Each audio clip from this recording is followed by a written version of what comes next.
My name is Rebecca Watson, 32 years old, standing in the swirling snow with arms full of carefully wrapped presents. After 3 years away, I was finally home for Christmas, heart pounding with hope that this year would be different. When my sister Eleanor opened the door, I expected at least a reluctant welcome. Instead, she rolled her eyes and said those words that shattered everything. "We do not want you here. If you have ever felt the sting of family rejection, stick around." Let me know where you are watching from. Hit that like and subscribe button if family drama hits close to home, and let me tell you how one Christmas changed everything. I have spent the last 5 years building my life in Seattle, working my way up to senior software developer at a tech company that most people would recognize. My apartment overlooking Puget Sound, my rescue dog Cooper, my small but tight circle of friends. I had created a good life for myself, but there was always this Rebecca-shaped hole where my family should have been. Growing up in Boston, Eleanor and I were inseparable despite being 3 years apart. We shared a bedroom with twin beds pushed together because I was afraid of the dark and she never complained. We built snow forts in winter, chased fireflies in summer, and defended each other fiercely at school. Our parents, Margaret and Thomas, created what I thought was the perfect family. Weekend trips to Cape Cod game nights that dissolved into laughter and traditions that felt unbreakable. Until they broke. I was 20 when Dad's construction business failed during the recession. The financial strain was immediate and devastating. 6 months later, Mom announced she wanted a divorce. The family imploded spectacularly with battle lines drawn before I even understood what was happening. Mom stayed in the family home with Eleanor, who was 19 and attending community college. Dad moved into a depressing one-bedroom apartment across town. I was away at MIT watching my family disintegrate through tearful phone calls and tense weekend visits. The real divide came when Dad called me voice-breaking, saying he could not afford to help with my tuition anymore. I made what seemed like the only decision possible at the time. I would work extra jobs, take out more loans, and help Dad get back on his feet. I sent him money from my campus jobs eating ramen so he could make rent. Eleanor was furious. "You betrayed Mom," she said during one particularly brutal phone call. "After everything she sacrificed for us, you choose him. He drove the family into the ground with his terrible business decisions, and now you are bankrolling him." I tried to explain that I was not choosing sides, that Dad was struggling while Mom at least had the house and her teaching job, but Eleanor saw everything in black and white. In her mind, I had made my choice, and it was not them. Mom's disappointment was quieter but just as painful. "I thought I raised you to be loyal," she said once, and those words haunted me for years.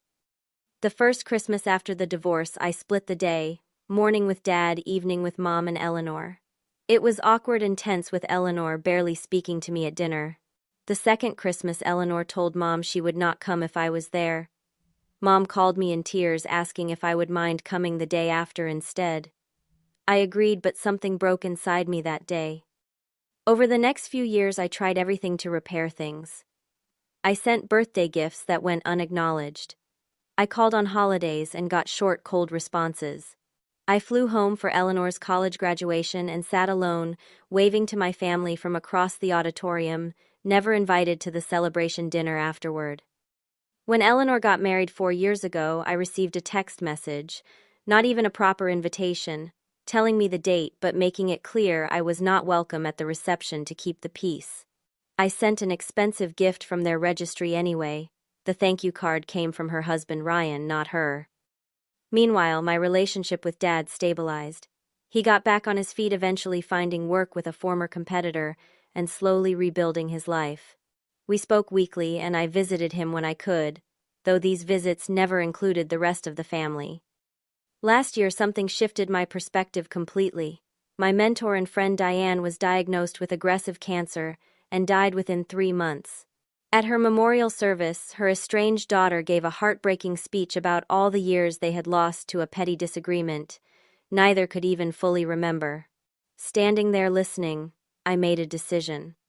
I would not let another year pass without trying to heal my family. I started with small gestures, more frequent calls to Mom, genuine questions about Eleanor's life, pictures of Cooper and my apartment. Mom began to thaw, slightly responding with longer conversations and even a few photos of her garden and Eleanor's new house. When she hesitantly mentioned Christmas dinner this year, asking if I would consider coming, it felt like the door was finally cracking open. I requested time off work months in advance. I searched for the perfect gifts: a handcrafted scarf for Mom from her favorite artist, a rare first edition book for my literary uncle, frank, thoughtful presents for my cousins and aunt. For Eleanor, I spent weeks tracking down a porcelain doll that matched one she had loved and broken as a child. I remembered how she had cried for days, and thought maybe, just maybe, this might bridge the gap between us. My flight from Seattle to Boston was delayed twice due to the snowstorm. I spent 7 hours in the airport watching families reunite with hugs and tears while I sat alone, alternating between hope and anxiety. When we finally landed at 11:30 at night on Christmas Eve, I rented the last available car and drove through the blizzard to my hotel, determined not to let anything stop me. Boston looked like a snow globe the next morning. Familiar streets transformed into white tunnels between snowbanks. I drove past our old elementary school, the ice cream shop where we celebrated every report card, the park where Dad taught us both to ride bikes. Each landmark sparked memories that made my chest tight with longing for what we had lost. I texted Mom that I would arrive at 4 as requested. She responded with a single thumbs-up emoji, not exactly warm but not rejection either. I spent the day preparing myself emotionally, practicing responses to potential cold shoulders, reminding myself that healing takes time. By 3:30, my rental car was packed with presents, and I was as ready as I would ever be to face my family. The snow had picked up again as I navigated the familiar turns to my childhood home. The windshield wipers fought a losing battle against the fat, wet flakes, and my knuckles were white on the steering wheel.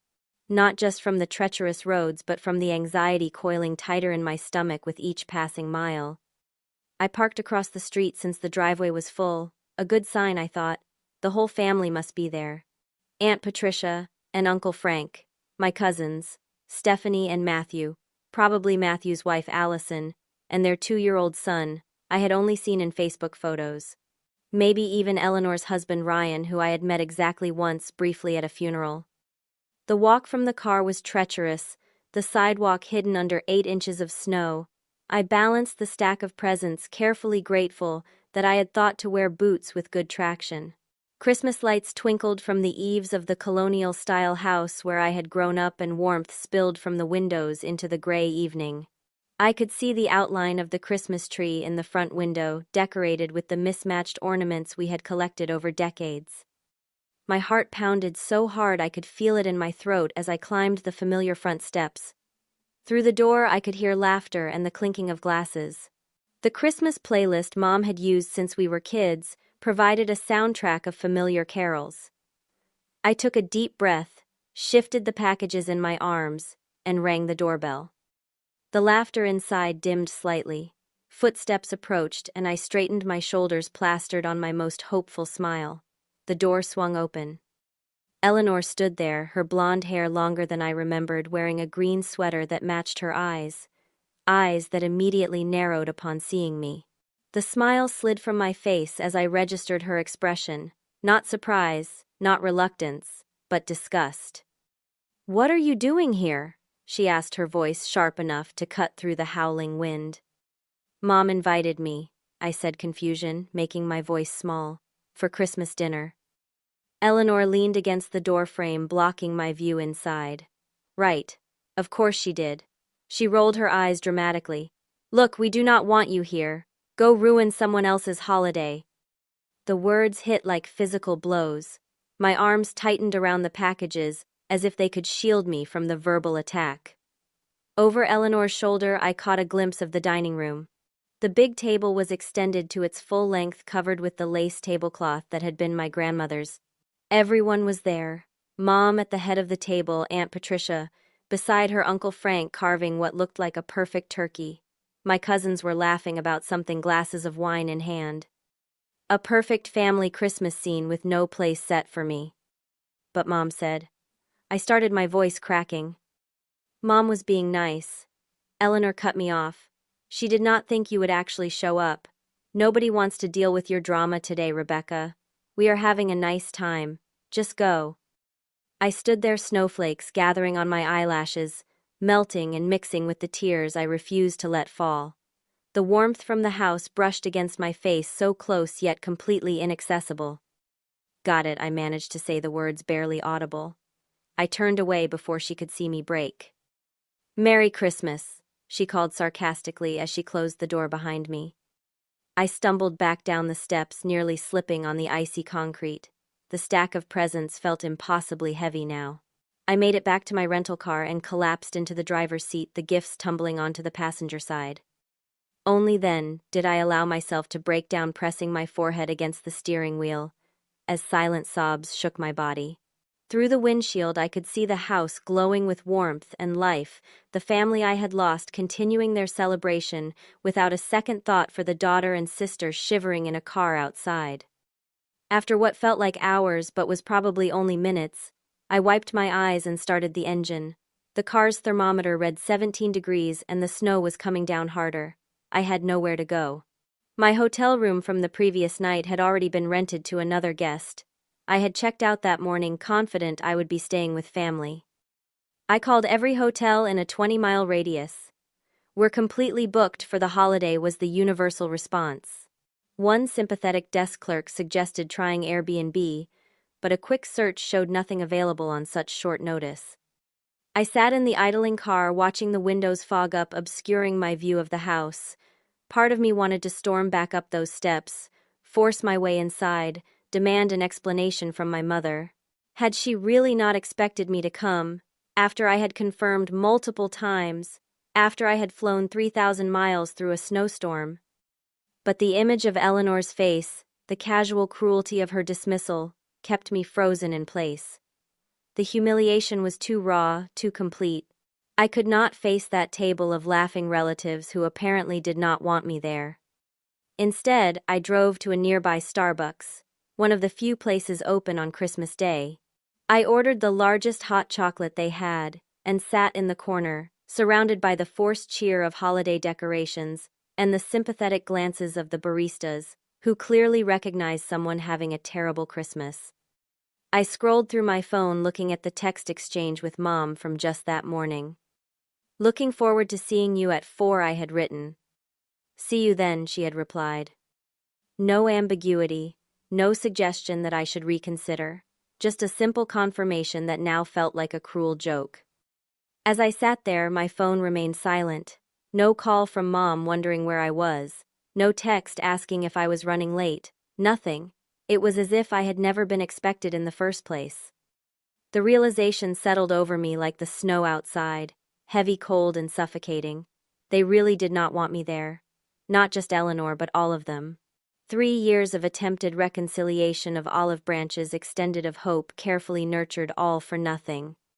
As I sat in that Starbucks, fingers wrapped around a cooling hot chocolate, memories crashed over me in relentless waves. The beginning of the end had been so much more complicated than a simple taking of sides after the divorce. Dad's construction company had been successful for 15 years before the housing market collapsed. He had 30 employees who counted on him, families who needed those paychecks. He took out second and third mortgages on our house to make payroll, maxed out credit cards to buy materials for jobs that would keep his workers employed. Mom begged him to scale back, to let people go, to save something for our family. He refused, certain the market would recover before it was too late. It did not. The day he filed for bankruptcy was the first time I ever saw my father cry. Mom did not comfort him. She took Eleanor shopping, leaving him sitting alone at the kitchen table with papers spread out before him. When they announced the divorce 6 months later, it surprised no one. What did surprise me was how quickly my mother moved on. Within weeks, she had changed her appearance, joined a book club, started dating. It was as if she had been planning her escape for years and was finally free. Dad, meanwhile, fell apart. He moved into an apartment that smelled like the previous tenants' cats. He worked odd jobs for cash. And he drank, not constantly, but enough that I worried every time the phone rang late at night. So yes, I helped him. I used my scholarship money for his rent sometimes. I worked extra shifts at the campus coffee shop to send him grocery money. I listened to him rage and cry and despair on the phone when he should have been asking about my classes or my friends or my life. Eleanor saw it differently. She watched Mom struggle to maintain the house on a teacher's salary. She resented that Dad had left her to clean up his financial mess while I was safely away at college. She was the one who had to watch Mom cry herself to sleep, who had to deal with creditors calling, who had to witness our mother trying to rebuild a life that had been shattered by what she saw as Dad's reckless decisions. "You have no idea what it is like here," she told me during one horrible fight. "You show up on holidays with your fancy MIT stories while Mom works 60-hour weeks. And you send money to Dad, the person who caused all this. How dare you?" I tried to make her understand that it was not that simple, that Dad was deeply depressed, that I feared what he might do if everyone abandoned him. But Eleanor could not or would not see it. To her, I had chosen the villain in the story. The summer after my junior year, things escalated beyond repair. Dad had finally found steady work with a former competitor, moved to a better apartment, and seemed to be stabilizing. I reduced my financial help, focusing instead on emotional support. I thought Eleanor might finally see that I had been right to stand by him. Instead, she exploded when I mentioned his improvement at a family dinner. "Oh, Saint Rebecca has saved the day again," she mocked. "Should we build a shrine to your dedication, your loyalty to the man who destroyed this family?" Mom said nothing, just pushed food around her plate. Her silence felt like agreement. "That is not fair," I said, fighting to keep my voice steady. "Dad made mistakes, but he did not deliberately hurt anyone. He was trying to save jobs." "He was being stubborn and selfish," Eleanor shot back. "Just like you." I left that night and stayed with a high school friend for the remainder of my visit. From then on, every interaction was strained. Mom began to echo Eleanor's perspective, suggesting that my support of Dad was a direct attack on them. Holidays became battlegrounds, with each side tallying perceived slights and injustices. The final breaking point came when I graduated from MIT. Dad attended, beaming with pride. Mom and Eleanor said they could not get time off work, though. Facebook later showed me they had gone to New York that weekend for a Broadway show. The message was clear: my achievements meant nothing if they were connected to my relationship with my father. After that, I withdrew. The constant rejection was too painful. I took the job in Seattle partly because of the opportunity, but mostly because of the distance it would put between me and the ongoing family drama. 3,000 miles made it easier to pretend that we were just busy, not actively avoiding each other. Eleanor's wedding was the final confirmation that I had been excised from the family. The text message invitation was clearly sent as an afterthought, perhaps at the insistence of our mother or Eleanor's fiancé. "Wedding is the 12th of June at St. Mary's. No need to come to the reception, keeping it small and drama-free. No gifts necessary." I sent the KitchenAid mixer anyway with a heartfelt card. I received a generic thank you note signed by Ryan, not Eleanor. Mom called once awkwardly to tell me that the wedding had been beautiful. She did not mention my absence or express any regret about it. For 3 years, I built my life separate from them. I excelled at work, made new friends, adopted Cooper from a shelter, bought my condo with the view I had always dreamed of. On the surface, I was thriving. But holidays were spent with orphan groups of other stranded friends. Birthdays were celebrated with colleagues, and family photo frames remained empty on my shelves. When Diane died last year, something fundamental shifted in me. She had been my first boss in Seattle, becoming a mentor and eventually a dear friend. Her daughter Lisa arrived for the funeral, haunted by regret. "We wasted 15 years fighting about something that seems so trivial now," she told me, eyes red from crying.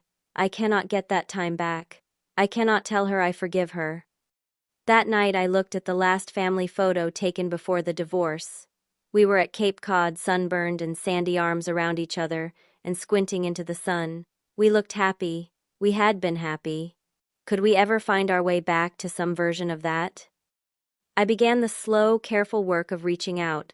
Not grand gestures or emotional confrontations, but small, consistent efforts. I sent Mom articles I thought she would enjoy.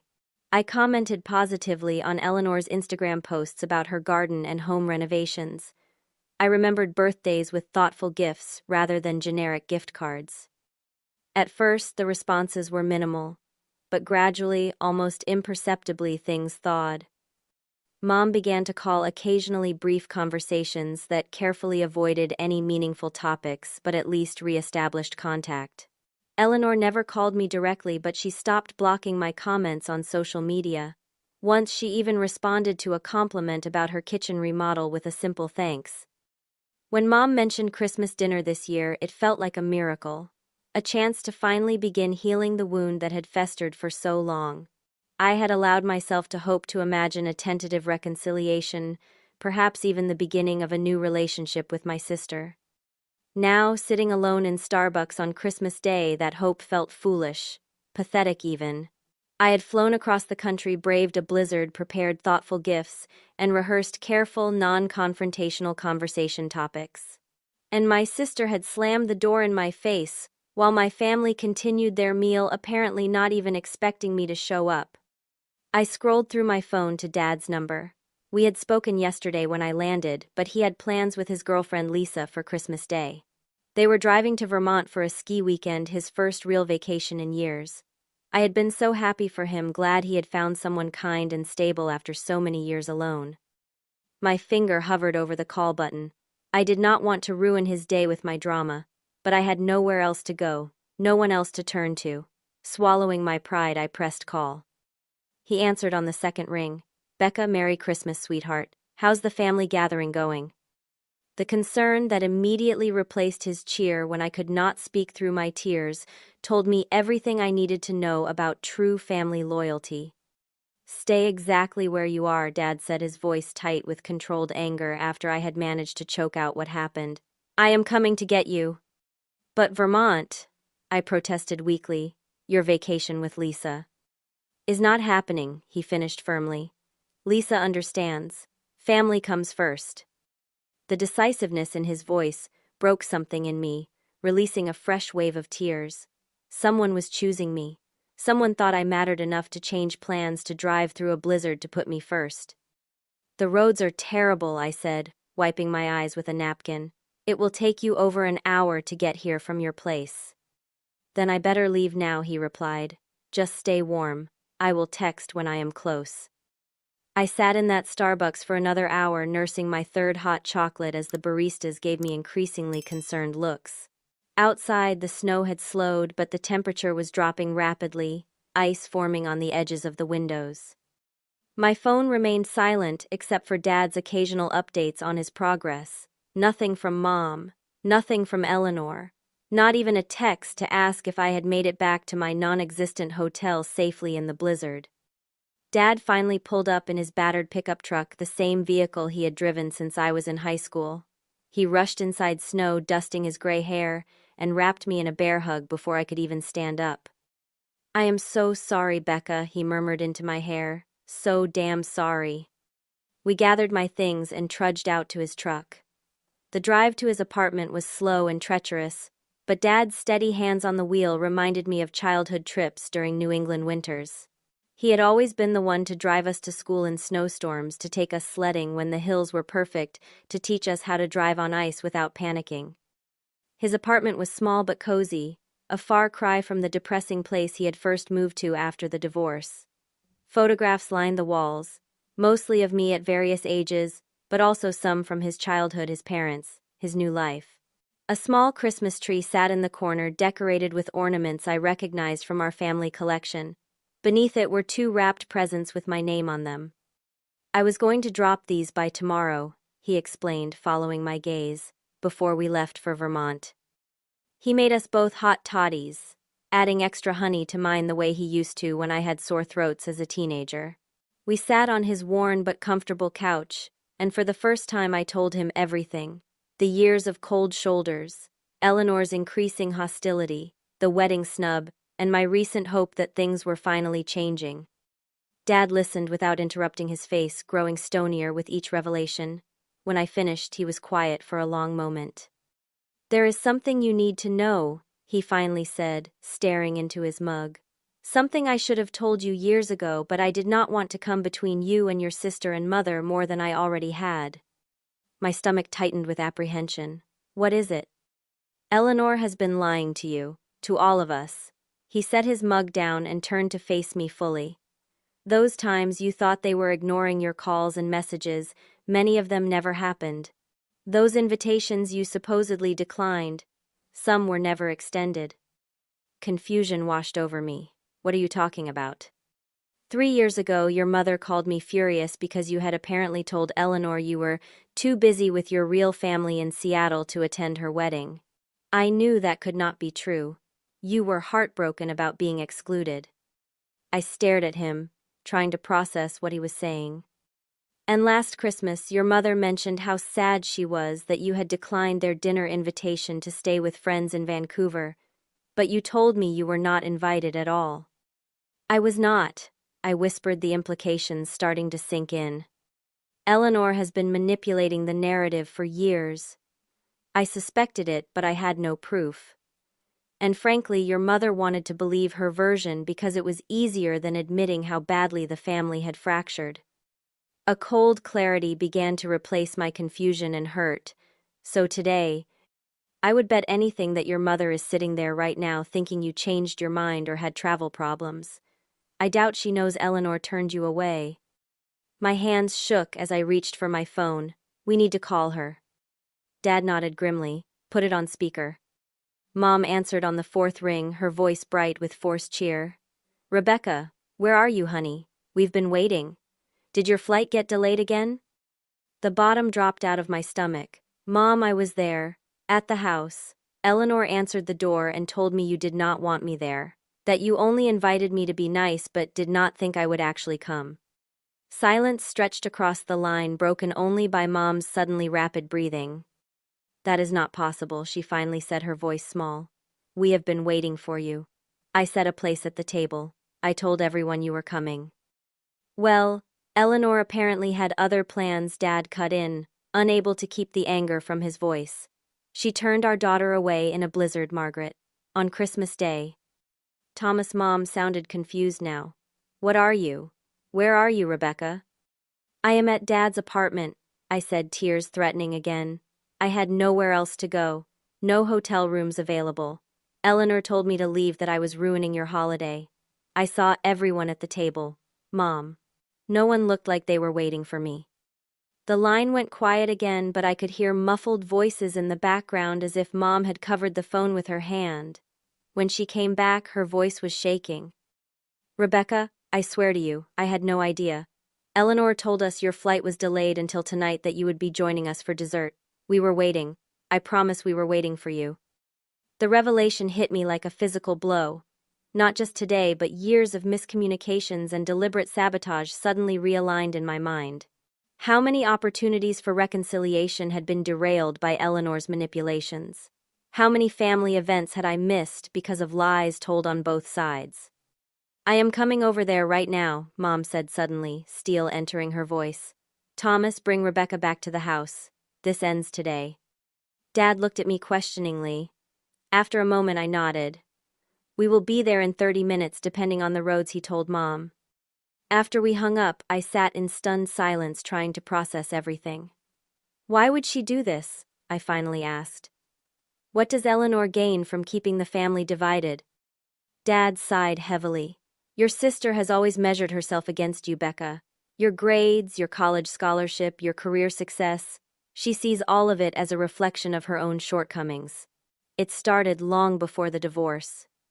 But I never competed with her, I protested. I always looked up to her. I know that, he said gently, but Eleanor does not see it that way. And after the divorce, she found the perfect weapon. She could paint you as the disloyal daughter, the one who abandoned family. It gave her the moral high ground she always felt she lacked compared to you. The realization was devastating and clarifying at once. All these years I had thought I was being punished for supporting Dad. In reality, I was being systematically isolated because of jealousy so deep it had warped into something malicious. Dad and I gathered the presents from my car and loaded them into his truck. The drive back to my childhood home was tense. my emotions swinging wildly between anger, hurt, and a strange sense of vindication. I had not imagined the coldness. I had not been paranoid or oversensitive. The rejection had been real and deliberate, just not from the people I thought. As we pulled up to the house, I saw Mom standing on the porch wrapped in a heavy coat watching for us. Even from a distance, I could see she had been crying. Dad parked and turned to me. "Whatever happens in there, remember this, you did nothing wrong. Not during the divorce, not in the years since, and especially not today. You have always tried to love everyone even when they made it nearly impossible." I nodded, throat too tight for words. We gathered the presents once more and made our way up the now shoveled path to the front door. Mom rushed down the steps to meet us, throwing her arms around me with a desperation I had not felt from her in over a decade. "I am so sorry," she kept repeating. "I had no idea. I swear I had no idea." Over her shoulder, I could see the front door open. Eleanor stood there, her face pale, her husband Ryan behind her with a hand on her shoulder. From inside, I heard the murmur of confused relatives trying to piece together what was happening. Mom released me and turned toward the house, her expression hardening as she looked at Eleanor. "We are all going to sit down," she said in the no-nonsense voice I remembered from childhood transgressions. "And we are going to get to the truth. All of it. Right now." Dad's hand found mine, squeezing gently. "Ready?" he asked quietly. I took a deep breath of the frigid air, feeling the snow crunch beneath my boots as I took the first step forward. "Ready." Dad burst through the front door first, calling my name with a fierceness that made everyone in the living room jump. "Rebecca is here," he announced to the room at large.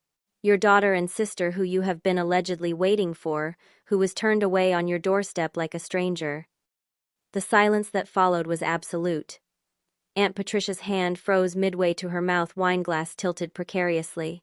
Uncle Frank stood from his armchair, confusion written across his features. My cousins Stephanie and Matthew exchanged bewildered glances. Mom guided me into the house with a protective arm around my shoulders. The warmth after so much time in the cold made my cheeks burn, or perhaps it was the weight of every eye in the room on me. "What is going on?" Aunt Patricia finally asked, looking between me, Mom, and Dad. "That is what we are all about to find out," Mom said, her voice tight with controlled anger. She turned to Eleanor, who had backed up against the wall, arms crossed defensively. "Eleanor, would you like to explain to everyone why your sister was standing outside in a blizzard with her arms full of Christmas presents while you told her she was not welcome here?" Eleanor's face flushed, but her chin came up defiantly. "She knows why she is not welcome. After years of choosing Dad over us, of skipping family events, of making excuses not to come to my wedding, she suddenly decides to show up and play the perfect daughter." "I never skipped anything I was actually invited to," I said, finding my voice at last. "And I was explicitly uninvited from your wedding, Eleanor. You sent me a text saying not to come to the reception." "Because you had already said you were too busy with your Seattle friends," she shot back. Ryan shifted uncomfortably behind her. "Ellie, that is not what you told me," he said quietly. "You said Rebecca declined because she did not want to be around your mom." Eleanor's head whipped around to glare at her husband. "Stay out of this." "No, I do not think I will," Ryan said, a steely note entering his voice. "Not anymore. This has gone on too long." Dad stepped forward. "Eleanor has been systematically lying to all of us for years, telling Rebecca she was not invited to family events while telling the rest of you she had declined. Intercepting messages, manipulating conversations, creating conflicts where none existed." Uncle Frank's bushy eyebrows rose nearly to his hairline. "Is this true, Eleanor?" "They are exaggerating," Eleanor said, but her voice lacked conviction. "Am I exaggerating too?" Ryan asked. His gentle tone somehow made the question more damning. "Because I have seen the texts, Ellie. I have heard the phone calls. I have watched you delete messages before your mom could see them." Mom sank onto the couch, suddenly looking every one of her 62 years. "My God, Eleanor. Why would you do this to your sister, to our family?" Eleanor's composure finally cracked. Because it was so easy for her, she burst out, tears springing to her eyes. Everything was always so easy for Rebecca. Perfect grades without trying. MIT scholarship. Amazing job offers.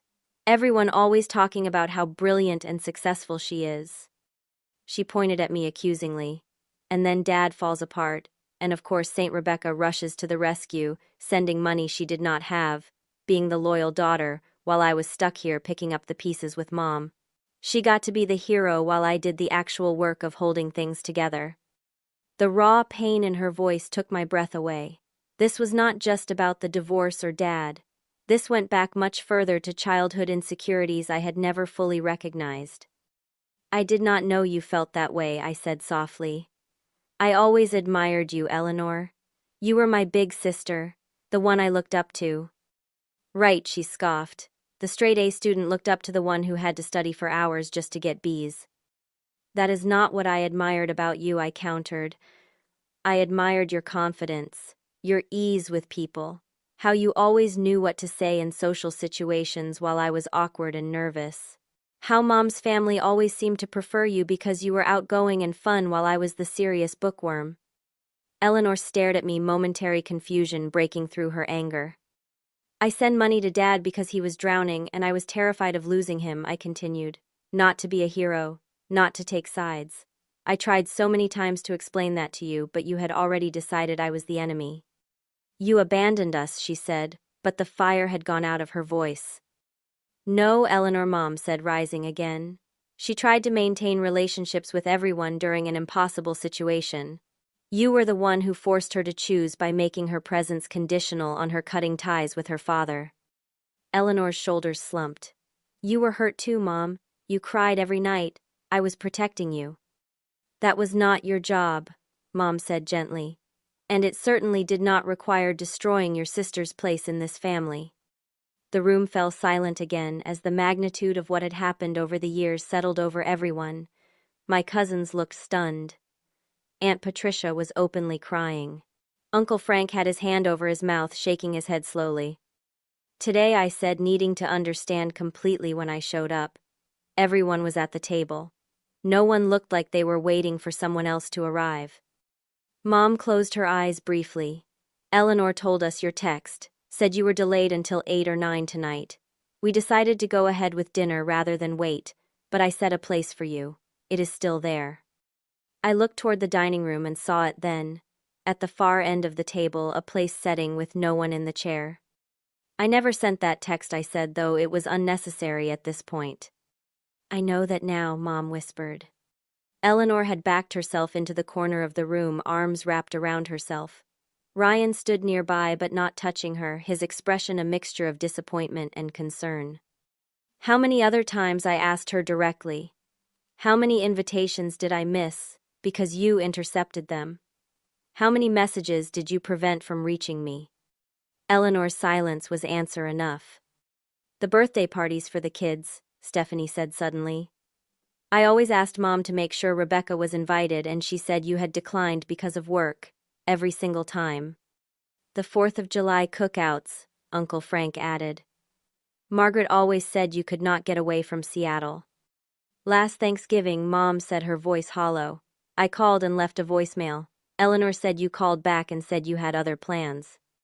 I never got a voicemail, I said. I spent Thanksgiving watching movies alone with my dog. One by one, the missing pieces of years of family life were laid bare. Gatherings I had never known about. Invitations extended but intercepted. Responses fabricated. A deliberate, persistent campaign to isolate me from my family while making them believe I had chosen to stay away. Eleanor finally slid down the wall to sit on the floor, sobbing into her hands. I did not mean for it to go this far, she cried. At first I was just so angry about the divorce, about you choosing Dad. But then it kept going and I could not stop. Every time I heard about your promotion or your condo or your perfect life in Seattle, I wanted you to hurt like I was hurting. Her raw honesty cracked something open in the room. The anger began to shift, not disappearing but transforming into something more complex. Grief for the years lost, shock at the extent of the deception, and underneath it all the first fragile tendril of potential healing. Ryan crossed the room to kneel beside his wife. This needs to stop now, Ellie, he said firmly, but not unkindly. All of it. The lies, the manipulation, the jealousy. Your sister is here now.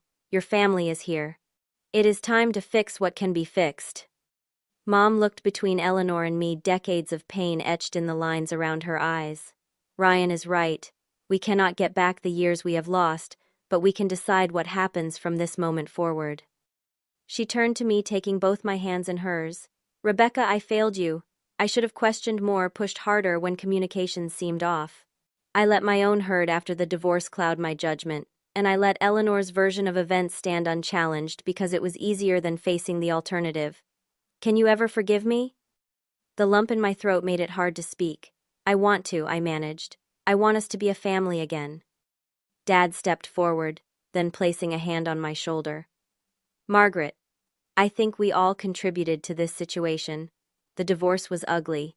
We both said and did things that hurt the girls. But Eleanor's actions went far beyond that. This was systematic and deliberate. He looked at Eleanor, still huddled on the floor.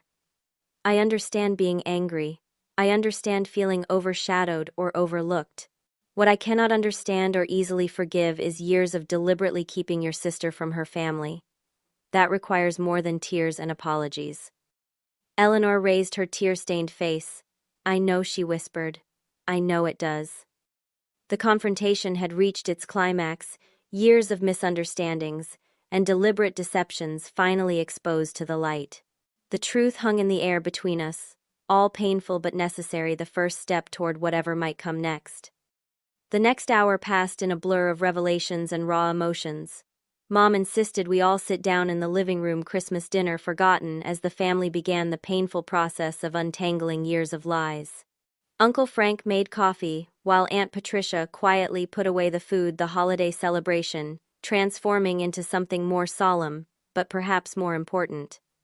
Mom sat beside me on the couch, maintaining physical contact as if afraid I might disappear again. A hand on my arm, our shoulders touching, brief squeezes of reassurance. Dad took the armchair nearest us, a visible statement of unity that would have been unthinkable before today. Eleanor and Ryan sat across from us, Eleanor's face blotchy from crying. Ryan's expression still troubled but supportive. My cousins and their spouses created a loose circle, witnesses to a family reckoning that had been years in the making. I think Mom said once everyone had settled that we need to start with complete honesty. No more assumptions, no more filtered communications.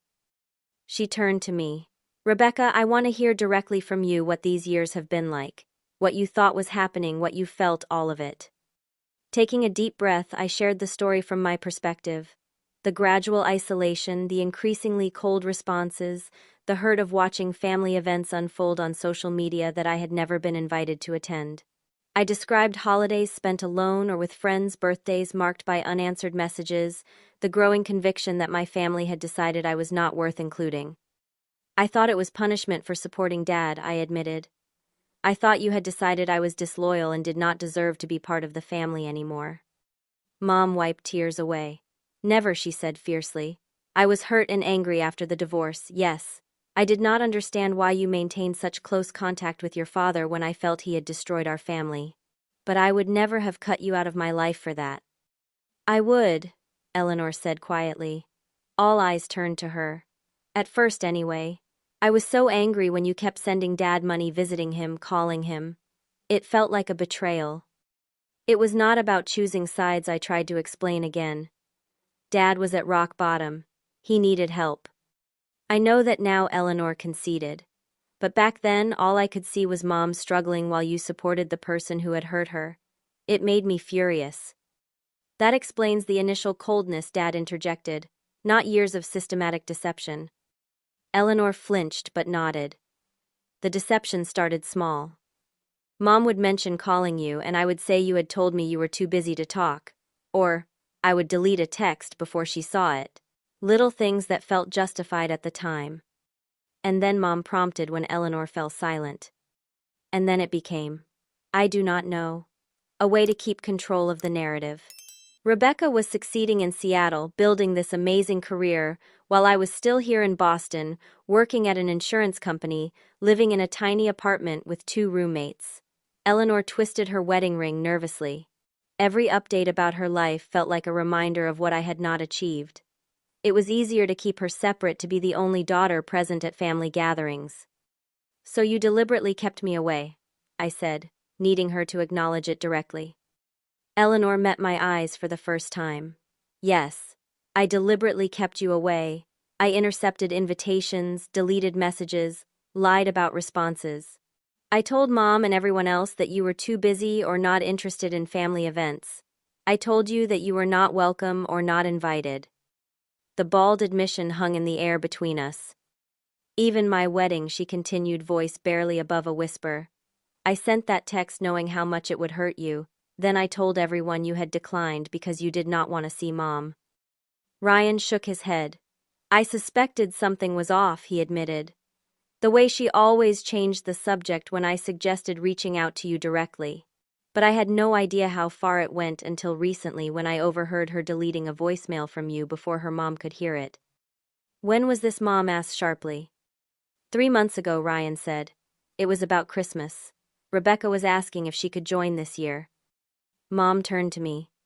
I never got that message. I finally called you myself in November because it had been so long. That is why I was confused when you suddenly invited me, I realized. It seemed to come out of nowhere after years of silence. Eleanor stared at the floor. I almost intercepted that call too, but Ryan had started questioning me about the situation, and I was afraid he would tell Mom if I kept interfering. Aunt Patricia leaned forward. Eleanor, help me understand. This went beyond sibling rivalry or divorce fallout. This was calculated and sustained over years. Why? Eleanor's shoulders hunched. I do not know if I can explain it in a way that makes sense. It started with anger about the divorce, but then, Rebecca was thriving. New city, amazing job, beautiful apartment. Meanwhile, I felt stuck, resentful. The more successful she became, the more I needed to keep her away to be the good daughter who stayed, who took care of Mom, who was present for family. But I wanted to be present too, I said, my voice breaking. I tried so hard to stay connected. I know, Eleanor whispered. That made it worse somehow. If you had actually abandoned the family, I could have hated you with a clear conscience. But you kept trying, sending gifts, calling on birthdays. It made me feel terrible. And then I had to keep lying to cover the earlier lies. Mom reached over and took my hand. I failed you both, she said. I was so wrapped up in my own pain after the divorce that I did not see what was happening.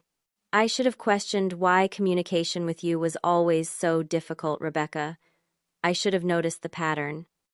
We all missed it, Uncle Frank said. We accepted what we were told without verification. That stops now. There was a murmur of agreement around the room. A moment of silence followed, everyone processing the painful revelations. Finally, I stood up. I brought presents, I said, gesturing to the pile by the door. They are still in their bags, probably a bit worse for wear after everything, but it is still Christmas.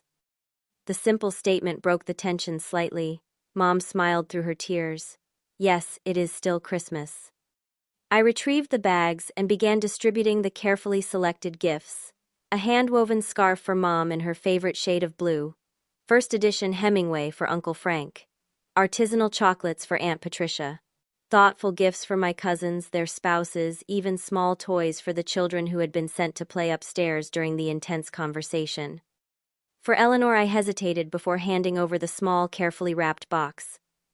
I spent weeks tracking this down, I said quietly. She unwrapped it slowly, hands trembling slightly. When she opened the box and saw the porcelain doll with auburn hair and a green dress identical to the one she had accidentally broken at age 8, she gasped. You remembered, she whispered carefully, lifting it from its tissue paper nest. Of course I remembered. You cried for days. Dad tried to find a replacement, but they had discontinued that particular design. Eleanor stared at the doll, then at me. I do not deserve this. Any of it. Maybe not, I acknowledged. But family is not about deserving. It is about choosing to love anyway. It was not forgiveness, not yet.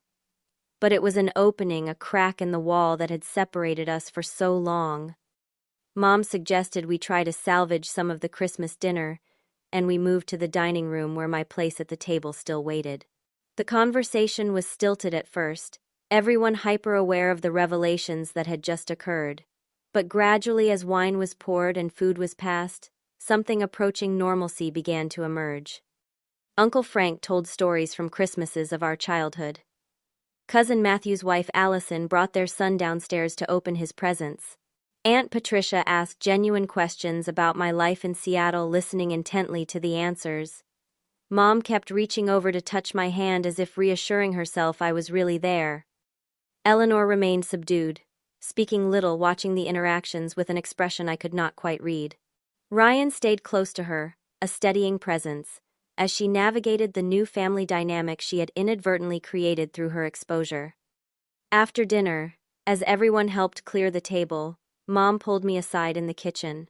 "I want you to know," she said, voice low and intense, "that I love you. I have always loved you. The distance between us has been the greatest regret of my life, and I did not even understand the full extent of it until today." "I love you too, Mom," I said, meaning it despite everything. "We will fix this," she promised. "Not overnight, but we will. Regular calls, visits, true communication, not filtered through anyone else."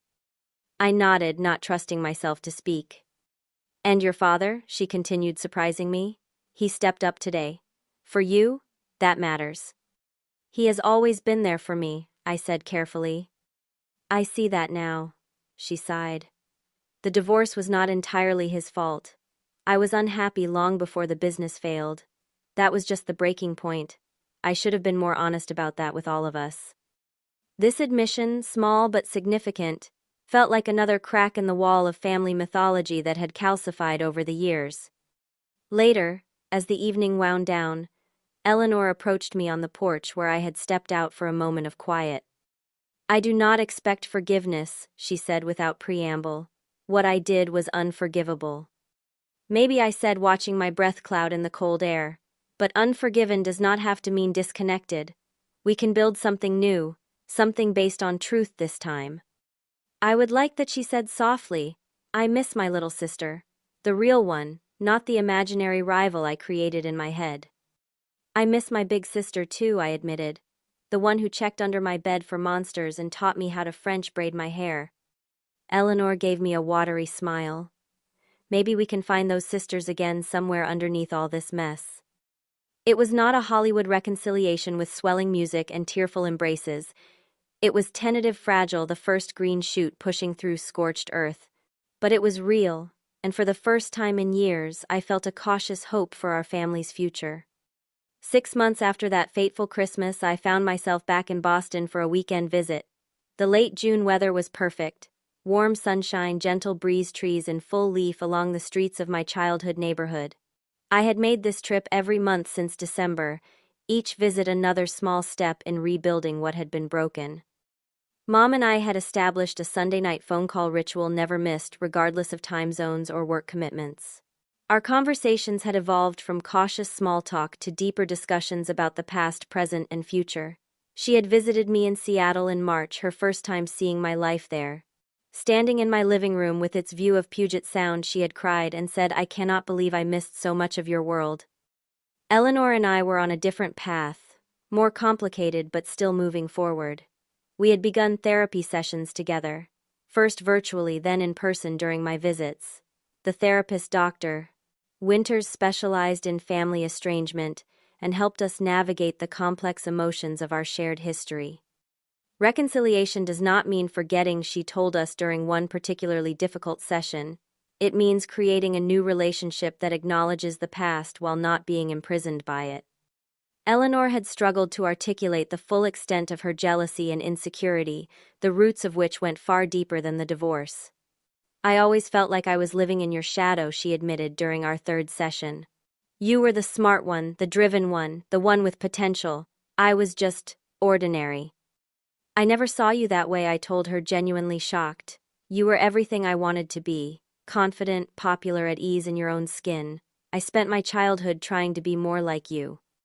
These revelations did not instantly heal the breach between us, but they helped us understand it. We were building something different now, not the idealized closeness of childhood, but an adult relationship based on honesty and boundaries. Dad had been welcomed back into family gatherings tentatively at first, then with increasing warmth. He and Mom would never reconcile romantically, but they had found a measure of peace and even occasional friendship. At Easter dinner, I watched them laughing together over some shared memory and felt a weight lift that I had not even realized I was carrying. My professional life continued to flourish, but I had made changes there too. I negotiated a remote work arrangement that allowed me to spend more time on the East Coast. I declined a promotion that would have required 60-hour weeks, choosing instead to maintain the balance I was finally finding between career and personal connections. This particular visit to Boston coincided with Eleanor and Ryan's 5th wedding anniversary. They had invited the extended family for a backyard barbecue, a casual celebration so different from the formal wedding I had missed. As I helped Mom prepare a potato salad in her kitchen, I reflected on how much had changed in 6 months. "What are you thinking about so intently?" Mom asked, noticing my silence. "Just everything. How different things are now compared to Christmas." She nodded, understanding immediately. "Night and day, though we still have work to do." "Always," I agreed. "But it feels possible now. The work feels worth doing." Later that afternoon, as I watched Eleanor laughing with our cousins, the sunlight catching the auburn highlights in her hair, I felt a complex mixture of emotions. There was still hurt there, a scar that would never completely fade. But alongside it was something new, a genuine happiness at seeing her happy, free from the burden of years of deception. She caught me watching and came over, 2 glasses of lemonade in hand. "Penny for your thoughts," she said, offering me one. "Just thinking about journeys," I replied, accepting the drink. "How you never end up quite where you expected." "No," she agreed quietly. "You certainly do not." We stood in companionable silence for a moment, watching the family interact around us. Uncle Frank arguing good-naturedly with Dad about the proper way to grill chicken, Cousin Matthew's son toddling after a butterfly, Mom showing Aunt Patricia photos on her phone, pictures from her recent visit to Seattle. "I have been thinking about what Dr. Winters said last session," Eleanor said suddenly, "about how forgiveness is not a destination but a practice." I nodded, waiting for her to continue. "I want you to know that I am practicing," she said, her voice catching slightly, "every day, trying to be worthy of the second chance this family has given me." "That is all any of us can do," I said. "Practice being better than we were yesterday." "Do you think?" She hesitated. "Do you think we will ever get back what we lost?" I considered the question carefully. "No," I finally said. "We cannot get back those years or who we were then. But maybe we can build something different, something more honest, even if it is more complicated." She nodded slowly. "I would like that." That evening, as the party wound down and fireflies began to appear in the gathering dusk, I found myself sitting on the porch steps with Dad. He had aged visibly since Christmas, a health scare in February leaving him more aware of his mortality. "You know what I realized recently," he said, watching the family moving around the yard. "All those years after the divorce, I was so focused on what we had lost that I never considered what we might build instead." "What do you mean?" This, he gestured broadly. "Not a traditional family, not what we planned, but still, family. Different configuration, different rules, but still connected." His words resonated deeply with my own reflections. "We have to choose it though," I said. "Every day. It does not just happen." "No," he agreed. "The choice is what makes it valuable." As the summer evening deepened around us, I thought about the journey of the past 6 months. The painful honesty, the tentative rebuilding, the conscious choice to reconnect, despite the easier path of continued estrangement.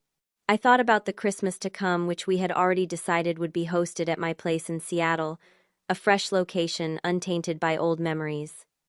Family, I had learned, was not a fixed entity but a living relationship requiring nurture, boundaries, honesty, and most of all, the courage to be vulnerable again after being hurt.